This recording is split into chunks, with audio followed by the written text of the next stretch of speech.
السلام عليكم ورحمة الله وبركاته dhamaantii soo dhawaada maanta waxaan eegaynaa sababta miisaaniyadda dowladda Soomaaliya lagu qoondeeyay guddiyo dadku aysan ogeyn shaqada ay qabtaan waliya miyaad maqashay guddiga la yiraahdo dib u heshiisiinta qaranka aniga maya hadda ayaa igu horeysay saaka aniga oo fiirinaya miisaaniyadda dowladda federaalka ee Soomaaliya ee sanadka 2026 maadaama 6 bilood ay dhamaatay bal 6 bilood ee soo socotay iyo dowladda qorshaheeda aniga oo fiirinaya waxa ka soo baxay guddiga dib u heshiisiinta qaranka ku dhawaad nus milyan lacag ayaa loo qorsheeyay guddigan hadda waa nus milyan bal ka waran guddiga dib u heshiisiinta qaranka oo in ka badan 15 sano jira oo loo qorsheeyay lacag ku dhow nus milyan miyaad arrintaas weligaa maqashay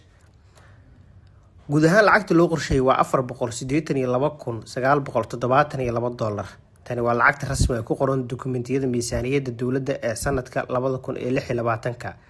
gaar ahaan 6 bilood ee ugu dambeysay